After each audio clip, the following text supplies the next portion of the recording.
All right, let's jump right in. Look, these days, it's just not enough to publish a brilliant paper and then, well, hope someone stumbles on it. We're living in a world that is absolutely drowning in information. So how do you make sure your crucial research actually cuts through all that noise? It's not just about doing the work anymore. It's about making sure the right people actually see it. And this quote, it just nails the new reality perfectly. This isn't about self-promotion or trying to become famous. It's about a fundamental shift in how research makes a real, tangible difference. Staying silent isn't just a missed opportunity, it's literally risking your work becoming invisible. So let's unpack what this new academic reality really looks like.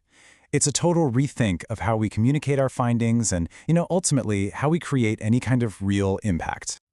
Let's just look at the contrast here. For decades, the model was super simple. You publish your paper in a journal, and then you wait. You hope for citations. But the new way? It's so much more dynamic. You can share a finding on a platform like X or LinkedIn and spark a global discussion, like overnight. You're getting feedback in hours, not months. It's a real conversation, not just a monologue into the void.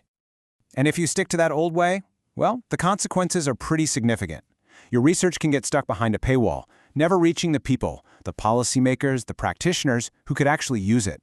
You miss out on connecting with that perfect collaborator who just happens to be on another continent.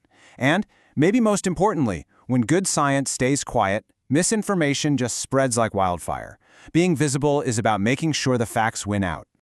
And this is why we've got to stop thinking of social media as some kind of distraction and start seeing it for what it is, a research megaphone.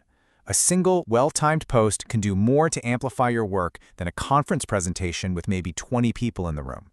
It is one of the most powerful tools we have for getting research out of the lab and into the real world. Okay, so maybe you're convinced. But where in the world do you even start? It can feel totally overwhelming, I get it.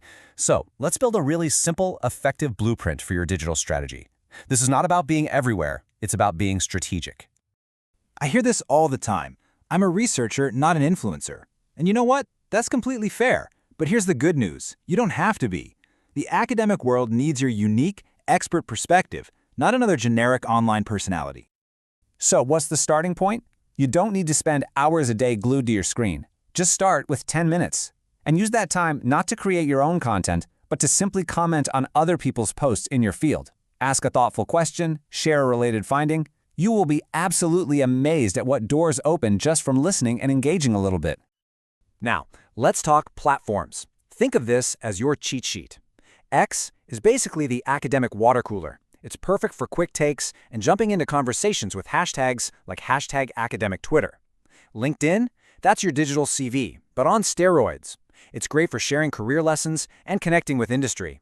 And hey, for those of you in more visual fields, Instagram is fantastic for showing your work, from lab fails to adventures in the field.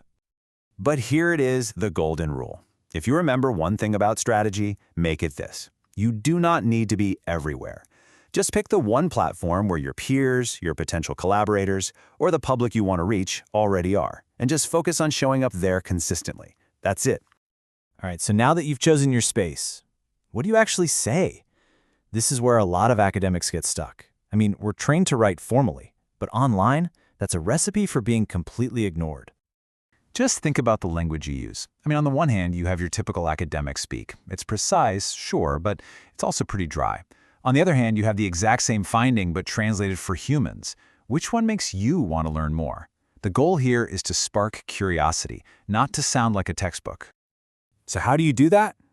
Well, by being a person, not a paper dispenser. Share the journey, not just the destination. Talk about the failed experiments, the 3 a.m. lab accident that actually led to a discovery, or the question from a patient that changed your entire perspective. People connect with people, not with publication lists.